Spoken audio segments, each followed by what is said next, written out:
Chapter number 3 is pair of linear equations in two variables. Topics to be covered. इसमें हम क्या क्या topic cover करेंगे? Basic करेंगे, कुछ बेसिक के बारे में समझेंगे, ये लीनियर इक्वेशन क्या होता है, ठीक है।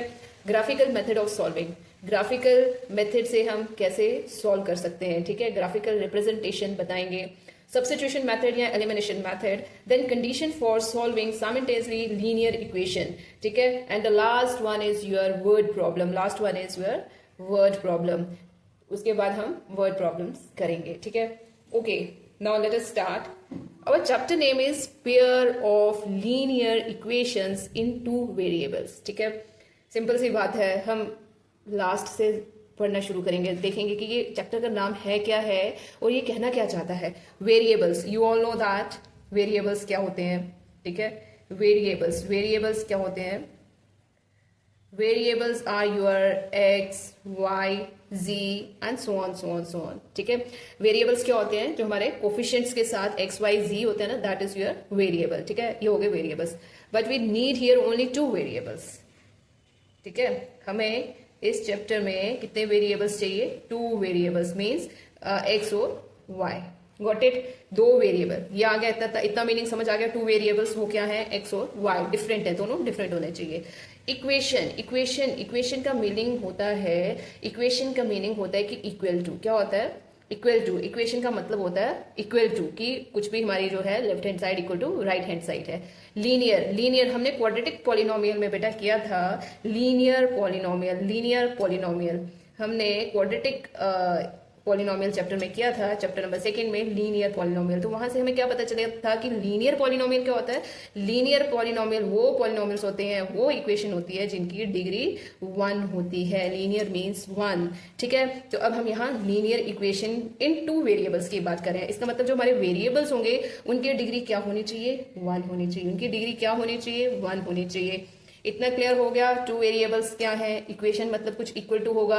Linear means having degree 1, clear? Okay, then pair का तो आप सबको पता है, बहुत ही अच्छे से पता है। पेयर का मतलब होता है पेयर ऑफ टू, ठीक है, दो का पेयर। अगर लीनियर इक्वेशन की बात चले, it means pair of linear equation, दो लीनियर इक्वेशन, ओके, दो लीनियर इक्वेशन, ठीक है।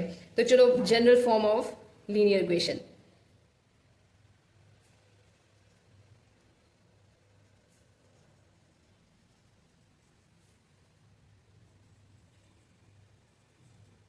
linear equation, the general form of pair of linear equation, general form of pair of linear equation कैसी होगी बेटा? से a दो है तो हम 1 करके लेंगे, a1, गॉट इट। a2 इस टाइप से लेंगे, क्योंकि दो लिखनी है ना, पेयर लिखना है हमने। सो a1 x plus b1 y। सी, दो वेरिएबल्स आ गए हमारे पास, हैविंग डिग्री 1, ठीक है, is equal to c1। What is c1 here? c1 is your constant. Equation equal भी आ गया। सी, दो वेरिएबल्स भी आ गए x और y, लीनियर इक्वेशन भी आ गई इक्वल टू, और पेयर भी हम लिख रहे हैं, ये है जिसका second pair, a2x plus b2y is equal to c2। This is the general form of pair of linear equation, ठीक है। बेटा आपको पता है कि जो लीनियर इक्वेशन है ये क्या रिप्रेजेंट करती है? ये रिप्रेजेंट करती है straight line on a graph, ठीक है। ये क्या रिप्रेजेंट करती है? ये स्ट्रेट लाइन रिप्रेजेंट करती है। चलो मैं यहाँ पे ना स्टार बनाकर लिख देती हूँ, because this is a important point. See, जो लीनियर इक्वेशन रिप्रेजेंट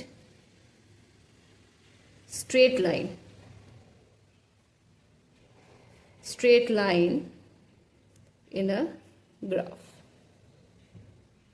ग्राफिकली अगर हम देखेंगे ना, तो ये इक्वेशन क्या रिप्रेजेंट करती है? लाइन रिप्रेजेंट करती है। क्या रिप्रेजेंट करती है? लाइन रिप्रेजेंट करती है। क्या लाइन? अगर ये a1 है, b1 है, c1 है, तो इसकी लाइन भी क्या होगी? l1। अगर ये a2, b2, c2 है, तो इसकी लाइन भी क्या होगी? l2, ठीक है। This is your linear equation and what it represent the straight line in a graph, ठीक है। ओके, यहां तक सबको क्लियर? कुछ नहीं किया अभी तक हमने, सिर्फ हमने जनरल फॉर्म लिखी लीनियर इक्वेशंस की। पेयर है तो उसको a1, a2, b1, b2, c1, c2 करके रिप्रेजेंट करना है, where c1, c2 is your constants and a1, b1, a2, b2 are the coefficients, ठीक है, with variable x and y। Clear? Okay, अब हम समझेंगे कि ये रिप्रेजेंट करती है स्ट्रेट लाइन, तो डिफरेंट लाइंस रिप्रेजेंट करेगी, ठीक है। सी फर्स्ट वन इज, अगर आपकी लाइन L1 इंटरसेक्ट कर रही है लाइन L2 को, ठीक है। If line L1 intersects L2, मान लो ये है L1, ये है L2, तो ये आपस में क्या कर रही है, इंटरसेक्ट कर रही है, इस पॉइंट पे कर रही है ना। तो ये क्या हो गई आपकी इंटरसेक्टिंग लाइंस, क्या हो गई इंटरसेक्टिंग लाइंस, ठीक है। इंटरसेक्टिंग लाइन, तो बेटा जब भी लाइन आपस में इंटरसेक्ट करेंगी तो वो कितने, मतलब कि वो कितने पॉइंट पे मीट कर रही है, किसी एक ही पॉइंट पे मीट किया उन्होंने, किसी एक ही पॉइंट पे मीट किया उन्होंने, किया कि नहीं किया, किया, क्योंकि एक ही पॉइंट पे ये टच हो रही है, तो इसका मतलब यहाँ पे एक ही इनका जो पॉइंट है वो क्या है, यूनिक। हम इसको क्या बोलेंगे, इंटरसेक्टिंग। जब भी इंटरसेक्टिंग लाइंस होंगी तो वो आपको कितने सॉल्यूशंस देंगी, यूनिक सॉल्यूशन देंगी। क्या देंगी, यूनिक सॉल्यूशन देंगी। क्या देंगी, यूनिक सॉल्यूशन। यूनिक सॉल्यूशन क्यों देंगी, क्योंकि देखो बेटा एक ही पॉइंट पे इंटरसेक्ट करेंगे, एक ही सॉल्यूशन मिलेगा, एंड जो वन सॉल्यूशन होता है दैट इज अ यूनिक, ठीक है। वन सॉल्यूशन एक ही अकेला हो गया ना, it means that is a unique solution. Got it. Second क्या है कंडीशन, अगर जो लाइंस है हमारी, अगर हमारी जो लाइंस हैं ये कोइंसिडेंट कर जाए। कोइंसिडेंट क्या होता है, एक लाइन के ऊपर दूसरी लाइन, दोनों लाइन मिल जाए। सी एक मैंने ब्लू से डाली, एक मैंने पिंक से डाल दी है, दोनों लाइन की इक्वेशन अगर सेम है तो वो कोइंसिडेंट कर जाएंगी। तो सी यहाँ पे जो ब्लू लाइन थी, जो L1 थी आपकी, and this is L2 be your pink one, ठीक है। जो L1 थी सेम टू सेम L2 है, दोनों को इंसिडेंट कर गई है। इसका मतलब जो जहाँ पे ब्लू का पॉइंट था वहां पे पिंक का पॉइंट भी आया, जहाँ पे एक लाइन का पॉइंट था दूसरी लाइन का पॉइंट भी आया। बहुत सारे पॉइंट्स इनके मीट कर रहे हैं, बहुत सारे पॉइंट्स इनके मीट कर रहे हैं। तो ये क्या होगी, को इंसिडेंट लाइन्स। को इंसिडेंट लाइन्स, अगर बहुत सारे पॉइंट्स मीट कर रहे हैं तो इसका मतलब इसके कितने सोल्यूशन होंगे बताइए। इसके infinity many solution. Infinity many solutions क्या होंगे इसके, इन्फिनिटी मैनी सॉल्यूशंस, ठीक है। इसके क्या होंगे, इन्फिनिटी मैनी सॉल्यूशन, ठीक है। आपको ये क्लियर हुआ। अगर लाइन इंटरसेक्ट करेंगी आपस में तो एक ही पॉइंट उनका आपस में मैच करेगा जहां पे वो इंटरसेक्ट कर रही हैं, तो वहां पे हमें क्या मिलेंगे, unique solution, means only one solution. अगर लाइन दोनों को इंसिडेंट है, इसका मतलब एक लाइन है उसी के ऊपर दूसरी लाइन है, ठीक है, तो वो कितने सारे उनके पॉइंट्स मिलेंगे, बहुत सारे पॉइंट्स मिलेंगे। उन लाइंस को हम कहते हैं को इंसिडेंट लाइंस। तो वहां पे हमें क्या मिलेंगे, infinity many solutions. Infinity many solutions, ठीक है। ये दो कंडीशन हो गई। And now the third condition is, third condition बेटा है, अगर लाइन पैरेलल्स होंगी आपस में, ना ही वो कोइंसिडेंट होंगी ना ही वो इंटरसेक्ट करेंगी, तो वो क्या होंगी, पैरेलल होंगी, वो अलग रहेगी, एक दूसरे से अलग होंगी। क्या होंगी ये, पैरेलल लाइंस। क्या है ये, पैरेलल लाइंस। तो मुझे बताइए इस कंडीशन में हमारे पास क्या सोल्यूशन आएंगे, इस कंडीशन में हमारे पास क्या सोल्यूशन आएगा। जब वो एक पॉइंट पे इंटरसेक्ट करी थी तो एक सोल्यूशन मींस यूनिक सोल्यूशन। जब वो बहुत सारे पॉइंट पे मिल रही थी एक दूसरे के साथ, कोई इंसिडेंट थी, तो इन्फिनिटी मैनी सोल्यूशन। अब वो मिल ही नहीं रही है एक दूसरे से, दूर दूर है, means no solution, means no solution, ठीक है। Is it clear, is it clear. मैं इसको थोड़ा हाईलाइट कर देती हूँ। Unique solution, infinity many solutions, and parallel lines क्या होंगी, नो सोल्यूशन, ठीक है। ये बेटा थोड़ा कंसेप्ट जो है आपको याद रखना है। ओके, वन मोर थिंग, यहाँ पे हमें सोल्यूशन मिला बट एक ही मिला, यहाँ पे सोल्यूशन मिला इन्फिनिटी बहुत सारे सॉल्यूशंस मिले। तो यहाँ पे हमें सोल्यूशन मिल रहा है, चाहे वो यूनिक है या चाहे इन्फिनिटी मैनी सोल्यूशन है, वैसी कंडीशन में हम क्या बोलेंगे, वैसी कंडीशन में हम क्या बोलेंगे, ये इक्वेशंस क्या है, कंसिस्टेंट। क्या है, कंसिस्टेंट। क्या बोलेंगे, CONSISTENT, ये आपने याद रखना है। कंसिस्टेंट। कंसिस्टेंट कौन होता है, जिसमें सॉल्यूशंस होंगे, जिसमें सॉल्यूशंस होंगे, चाहे वो यूनिक सॉल्यूशन हो, चाहे इन्फिनिटी मैनी सॉल्यूशंस हो, चाहे इन्फिनिटी मैनी सॉल्यूशंस हो। तो ये क्या है जी, कंसिस्टेंट। इस टाइप की इक्वेशंस को हम क्या बोलेंगे, कंसिस्टेंट। क्या बोलेंगे, कंसिस्टेंट, ठीक है। और जब सॉल्यूशंस होगा ही नहीं, नो सॉल्यूशन होगा, तो तब कंडीशन क्या रहेगी, तो तब कंडीशन क्या रहेगी हमारे पास, इनकंसिस्टेंट। इनकंसिस्टेंट, INCONSISTENT, ठीक है। तो तब क्या कंडीशन रहेगी, इनकंसिस्टेंट। इनकंसिस्टेंट का मीनिंग समझ आ गया, मीन्स नो सॉल्यूशन, ठीक है। ये बेटा आपको ना तो याद रखना पड़ेगा। आई होप सो ये सबको क्लियर हुआ होगा कि pair of linear equation in two variables किस टाइप की होती हैं, जनरल फॉर्म कैसी होती है, ये जो इनकी इक्वेशन है क्या रिप्रेजेंट करती हैं, ये लाइन रिप्रेजेंट करती हैं। अगर ये लाइन रिप्रेजेंट करती हैं तो ग्राफिकली अगर ये इंटरसेक्ट करें तो इंटरसेक्टिंग लाइंस बोलेंगे, उसमें कितने सोल्यूशन मिलेंगे, एक ही सोल्यूशन मिलेगा, that is your unique solution. अगर वो कोइंसिडेंट कर जाती हैं, दोनों एक साथ, दोनों सेम आ जाती हैं, मीन्स एक दूसरे के ऊपर आ जाती हैं, तो इन्फिनिटी मैनी सोल्यूशंस मिलेंगे। तो अगर ऐसी कंडीशन होंगी कि वो मैच ही नहीं करेंगी, पैरेलल रहेंगी, तो उसमें नो सोल्यूशन होगा। तो जिनमें सोल्यूशंस होते हैं उनको कंसिस्टेंट बोलते हैं, जिसमें नो सोल्यूशन होगा इनकंसिस्टेंट। क्लियर? ओके। तो इसका मैंने बहुत अच्छे से ग्राफिकल रिप्रेजेंटेशन भी दी है, ये आप देख सकते हो। यहां से मैं आपको फिर से एक बार एक्सप्लेन करती हूँ, ठीक है? Okay, wait.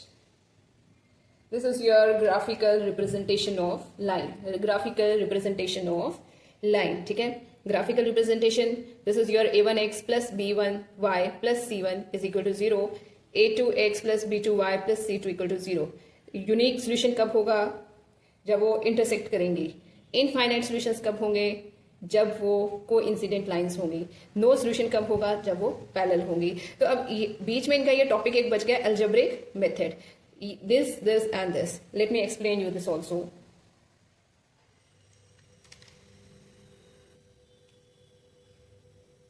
यूनिक सॉल्यूशन में आपको ग्राफिकल रिप्रेजेंटेशन पता चल गई कि वो इंटरसेक्टिंग लाइंस होंगी, ठीक है? L1 इंटरसेक्ट्स L2, ठीक है?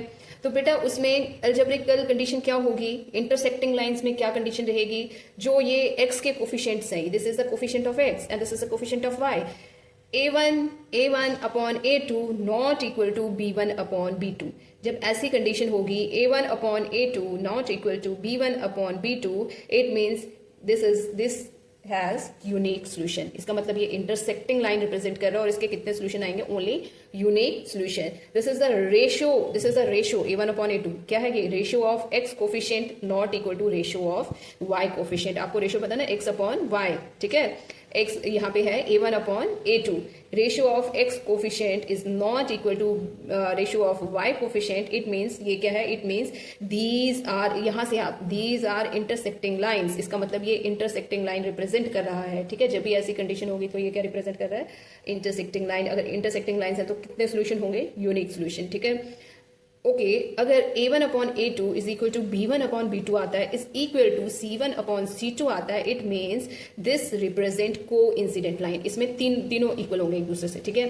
मान लो 1/2 1/2 1/2, तीनों अगर एक दूसरे के इक्वल हुए, it means this is a coincident line and it has infinite many solutions. It has infinite many solution. Got it? अगर ऐसी कंडीशन होती है a1 upon a2 is equal to b1 upon a2 but not equal to c1 upon c2, ठीक है? तो इस time पे क्या होगा? ये it means this represent the parallel lines, ठीक है? And it has no solution. इसका नो सोल्यूशन होगा, ठीक है? Got it? ओके, यहां तक सबको क्लियर? ठीक है, अब आपको और भी अच्छे से क्लियर हो जाएगा। Let me take the example. Example एक ली है मैंने यहाँ पे, that is your 7x minus 3y plus 2 equal to 0, 14x minus 6y minus y is equal to 0, ठीक है? सबसे पहले तो ये लीनियर इक्वेशन है। ओके बेटा, जो लीनियर इक्वेशन होती है ना, कांस्टेंट उसका हमेशा राइट साइड पे होता है। कांस्टेंट कहाँ होता है? उसका राइट साइड पे होता है, राइट साइड पे होता है। तो first of all what we are going to do, हम इसका कांस्टेंट राइट साइड में लेंगे। जो लीनियर इक्वेशन की स्टैंडर्ड फॉर्म मैंने आपको शुरू में बताई थी ना, तो वहां पे कांस्टेंट क्या था? राइट साइड पे था। सी, लीनियर इक्वेशन की जो मैंने ये स्टैंडर्ड फॉर्म बताई थी, this is your x variable, y variable और ये कांस्टेंट राइट साइड पे है। तो हमेशा पहले हमने इसको इस फॉर्म में लेकर आना होता है। Got it? ओके, तो चलो पहले इसको अपने स्टैंडर्ड फॉर्म में लेकर आते हैं। क्या है स्टैंडर्ड फॉर्म इसकी? 7x minus 3y is equal to, इधर ये प्लस 2 है, उधर जाके -2, 14x minus 6y is equal to, ये -4 है तो उधर जाके +4, ठीक है? ओके, अब आपको पता है ये हमारा x और y वेरिएबल्स हैं और इसके साथ ये जो कोफिशिएंट है, this is a1, this is a2, this is b1, this is b2, this is c1 and c2। लिख लो here a1 is equal to 7, b1 is equal to -3, c1 is equal to -2, a2 is equal to 14, b2 is equal to -6 and c2 is equal to 4, ठीक है? Okay, चलो निकालो a1 upon a2। a1 upon a2 is equal to 7 upon 14 7 1 से 7, 7 2 से 14 विच is equal to 1/2. ठीक है. b1 upon b2 क्या है आपका -3 अपॉन -6, माइनस माइनस कट जाएगा, 3 1 से 3, 3 2 से 6 विच इज इक्वल टू 1/2. ठीक है. c1 upon c2 is equal to -2 upon 4 and 2 1 से 2, 2 2 से 4 विच इज इक्वल टू -1/2. ठीक. हमने कुछ भी नहीं किया. सबसे पहले हमने इक्वेशन को स्टैंडर्ड फॉर्म में लाया, then a1 a2 b1 b2 की c1 c2 की वैल्यू लिखी और उसके बाद हमने निकाल लिया a1 upon a2 b1 upon b2 c1 upon c2. ठीक है. अब हमें यहाँ से क्या मिला, a1 अपॉन a2 क्या है 1/2, b1 अपॉन b2 क्या है 1/2, दोनों इक्वल हैं. a1 upon a2 is equal to b1 upon b2 and c1 upon c2 क्या है -1/2. ये इनके इक्वल नहीं है, is not equal to c1 upon c2. ठीक है. यहां से हमें क्या मिला कि a1 upon a2 is equal to b1 upon b2 but not equal to c1 upon c2. Why? Because इसके साथ माइनस का साइन है, ये नेगेटिव -1/2 है. तो मुझे बताइए बेटा, इस कंडीशन में ये कौन सी लाइन रिप्रेजेंट कर रहा है? इस कंडीशन में ये कौन सी लाइन रिप्रेजेंट कर रहा है? ये पैरेलल लाइंस रिप्रेजेंट कर रहा है. Very good. तो ये क्या है? Therefore it is a parallel line. क्या है ये? Parallel lines. ठीक है. एंड हैज, और पैरेलल लाइन का क्या होता है? No solution. इसका कोई भी सॉल्यूशन नहीं होता है, नो सॉल्यूशन. और ये क्या है? कंसिस्टेंट है कि इनकंसिस्टेंट है? देयरफॉर इट इज, क्या है ये? जब कोई भी सॉल्यूशन नहीं होता है तो इनकंसिस्टेंट. क्लियर? क्लियर? कैसे करना है ये क्वेश्चन? ये मैंने छोटी सी एग्जांपल लेकर बताया आपको कि अगर आपके पास इक्वेशंस आ जाती हैं तो सबसे पहले आपने स्टैंडर्ड फॉर्म में लाना है. सेकंड स्टेप आपने a1 b1 c1 की वैल्यूज लिखनी है. थर्ड स्टेप आपने उनकी रेशियोज निकालनी है. Then you have to check whether this is a parallel line, intersecting line और coincident lines. Is it clear? Okay. एक और एग्जांपल करते हैं इसी के साथ कि आपको बहुत अच्छे से क्लियर हो जाए, फिर हम क्वेश्चन स्टार्ट करेंगे. ठीक है. One more example, second example.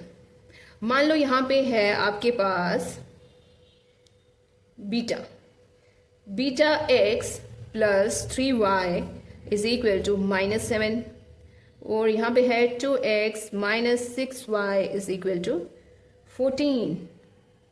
ठीक है. क्वेश्चन में दिया है you have this linear equation. ठीक है. एंड गिवन है it has infinity many solution. ये गिवन है बेटा, it has infinity many solutions. ठीक है. You have to find the value of beta. You have to find the value of beta. ठीक है. शॉर्ट में मैंने क्वेश्चन लिखा है बट ध्यान से इसको समझिएगा. बीटा x, ये आपके पास लीनियर इक्वेशन इन 2 वेरिएबल्स है. गिवन है it has infinity many solutions. Infinity many solutions का मतलब क्या है? ये कौन सी लाइंस हैं? बहुत सारे सॉल्यूशंस कब होंगे? जब दो लाइंस एक दूसरे के साथ ही होंगी, कोइंसिडेंट होंगी. ठीक है. इसका मतलब ये गिवन दिया है ये कोइंसिडेंट लाइन है और इसके बहुत सारे सॉल्यूशंस हैं. ठीक है. तो इसमें कंडीशन क्या रहेगी? अगर कोइंसिडेंट है तो कंडीशन क्या रहती है? सारे आपस में इक्वल होते हैं, सारे आपस में मिलजुल कर रहते हैं, सब एक दूसरे के भाई बहन हैं. ये देखो जी, सारे के सारे एक इक्वल हैं. ठीक है. सारे के सारे इक्वल है. ठीक है. अब हम इसको सॉल्व करेंगे. इन्फिनिटी मैनी सॉल्यूशन से हमें पता चल गया, एक तो ये कोइंसिडेंट लाइंस हैं, दूसरा इसका एल्जेब्रिक मेथड ये है. Got it? Now this is already in standard form because constant is on the right hand side. Here a1 is your beta, b1 is your 3 and c1 is your -7. a2 is your 2, b2 is your -6 and c2 is your 14. ठीक है. निकालो ये a1 upon a2.